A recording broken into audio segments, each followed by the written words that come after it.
Hello, my name is Mary Barkworth, and this is a presentation about using checklists for research and teaching in Symbiota. Okay, so here is Open Herbarium, which is the site I'm going to use. It's run by Symbiota. And you go to Flora Projects to find existing checklists. And we're going to go down and find one in Pakistan. They're listed alphabetically. And within Pakistan, they're listed by the country, and then the province, and then a district or something else. So we're going to go to this one for District Haripur Hazara. And this is the standard view of a checklist. And let's go through it and then look at what else it can do. First of all, notice that I've put up here the authors of the original checklist because all I did was type in the names. And you get the full citation of the publication from where I took these checklists. More details. It shows you the abstract from the published checklist. You could add more details in here. And one that I would encourage you always to use is how many species per square kilometer. Because there are many checklists or articles with checklists that say it's a very rich area. Put a number on it. How rich is it? Number of species per 100 kilometers squared. And then here I've put the locality, I've put the midpoint of the district, the latitude and the longitude. And there's a summary of what it found, 58 families. Now notice here it says 55 families. The difference is that the families as used in Open Herbarium are those that are used or recommended by the Angiosperm phylogeny group, whereas this is a more traditional view. I don't know which 3 families have gone out. And in here, there are various mechanisms for editing it. We'll come back to those later. Notice that it's got alternatives to show it by common names, display as images, vouchers, or other things. So let's just try one. Display as images. This is the most useful because if you read a name, unless a name is a species you know, a name means nothing. So let's take a look at some pictures. The pictures come from all the pictures in the database, not just from the ones put up by the authors or by you. They will draw on all the pictures in the database system. And this is one of the strengths of working together in a database system such as Open Herbarium. And some of these pictures will have come from Encyclopedia of Life. Some have been contributed maybe from another country. Some are illustrations from elsewhere. They can come from any sources. So long as it's in the system, it will be used in a checklist or any other resource that'll be useful. You can show the taxa alphabetically. Let's go by. So here they're just listed alphabetically by the scientific name, generic name. The common names, I haven't entered any, so it won't make any difference here. It will default to the scientific name if there's not a common name in. But if you were trying to create a checklist to help show people what medicinal plants are, how to recognize them, you might want to make a point of adding common names for that area. You can have multiple sets of common names. So you can have common names that are Pashto or common names that are some local dialect or things like that. Notes and vouchers. In this case, the only note we've added, because it was in the checklist, is whether it's wild or cultivated. We haven't added in, and this is one of the things that would be really good to do, is to link it in to herbarium records that are online. This can be done retrospectively, that is after you've published the checklist, but it would be good to add them when you add the specimen record to Open Herbarium to make a note that it is also a voucher for this checklist. And we can look at ways of doing that. Another feature that is very useful in checklists is, let's go to the games, and there's a flashcard quiz. So it's brought up a picture and it's saying, what do you think it is? And it will show you multiple pictures. And so now you go through, it's going to suggest things. And right now, all it will do is just the scientific name.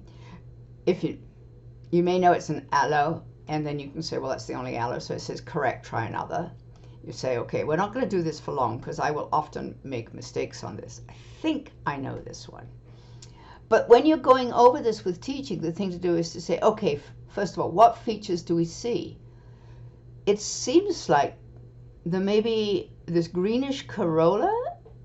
Maybe this is part of a calyx, or maybe there's only one segment. One thing's clear, there are 5 stamens, right? And it's a united corolla in there. So that might help us think about families, or if you recognize it, I think it's withania. Let's see if that's right. Yes. To be honest, I've seen it before. If you didn't know it, you could try looking at additional pictures. We're going to get another one now because I just said correct, try another. This is not so useful, except that you can probably read it. If you zoom in, you can read and see what it is.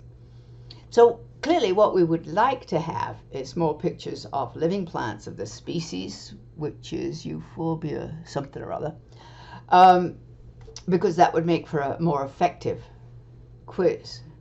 So here it says you've got 2 identified correctly on the first try. Others will be correct on more. But it's a way to help students learn the different plants, learn to recognize them. But do it with that business of saying, okay, what can we see here? We can see that we've got opposite leaves.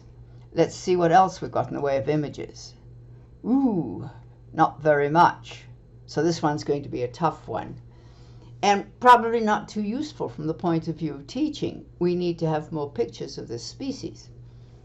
Let's get out of that view, and we'll go back actually to the whole game thing. We'll go back to the spreadsheet. Another thing that you can do with the spreadsheet is you actually can click on these names, and it will bring up, again, if it is in Symbiota. If it's not in Symbiota, if it's somewhere in Open Herbarium, descriptions and illustrations. So if you want to know more about the Amaranthaceae, here you've got a description. Is one that I've written, drawing on multiple sources. It includes the Chenopodiaceae, which is not how it's treated in the flora of Pakistan. And my attitude is that we really do need to start helping students learn current family circumscriptions. So I'm putting up current descriptions. We can add the flora of Pakistan one, but we must make a note, as I have here, that this one includes, I haven't said that it includes Chenopodiaceae, and I'll amend it to do so, but how it's interpreted, but always you give the source. And there, I liked that because it was a line drawing. It's a good illustration, and it's copyright free. And if you go down here, these are images that people have put in of species. And you'll notice Chenopodium album is there, Chenopodium ambrosioides, and this one. So there weren't that many species of Amaranthaceae in that checklist, but here you've got images for all of them, which may be helpful. This one I must admit I would like to check sometime. So that's sort of some of the features. So from a research point of view, and you're trying to do, okay, what are the species of this area? You can build it up in here, and then as you do so, you will add and add pictures to it. It becomes something that is really helpful to the people in that area. You could also, and I haven't implemented it in Open Herbarium yet, there are abilities to create keys, and right now it's crashing out because there's no data in there at all. Another thing that we have, though, that I haven't used here is we could click this, use this as a basis for a filter on records in Keybase, and I'm going to show you that very quickly right now. Again, it's something I haven't implemented, but if we go to Keybase and you go down through Keybase, Flora of Pakistan, we could look for a key. I don't know. Okay, so here's the key to the Amaranthaceae of Pakistan, and notice I said the traditional interpretation, so Chenopodium is in there. Now right now it's got all the species or all the genera for Pakistan. But if we added the checklist as a filter, we could then filter out, and it would only show leads that would take you to the species known from that district, Harapur, Mansur. So again, this would help students in that area with identification. They'd learn to use these keys, but instead of having 19 different genera, they would have only 11 that were found in that area. So to me, one of the abilities to learning how to use a key is very helpful, but if you've got a key that doesn't have so many things, that is beneficial too. So then, going back to checklists, I see them as great tools for teaching. For research, the kinds of questions that I don't see being asked yet is how does this valley differ from that valley, or this district differ from that valley? But if we have all the information up here online, that's going to be a much easier paper to write. And so if we put these up, then it becomes possible to learn more about the flora of Pakistan or whatever other country. Another thing, though, I want to show you is if we go here, this is the administration, this is where only I have permission sort of thing. Related checklists. It doesn't have any child checklist. That is, we haven't put a checklist in for a smaller area within that. But anything that's added to this checklist for Haripur Harisur will automatically be added to a checklist for the province and to the country. So in building a checklist and adding it into Open Herbarium, then you are helping update and create resources for the province as a whole and for the country. So going back now, that's the administrative things. We were looking at the description here. We can add to it. I said you can do a polygon footprint, bring up this map, and go around. Here's Haripur. I don't know what the district boundaries are there. We would need a better map for showing that. Another thing that you can do with a checklist is you can actually search for records. If you've got the perimeter in there, it will actually go through and look for records that have a latitude and longitude that would put them within Haripur Hazara. And then if somebody else and some other herbarium has a specimen from your area, it will be added to the checklist. And if you trust that identification, or if you can go to that herbarium and see the specimen, you can check and say, yes, I would like to add this to this checklist.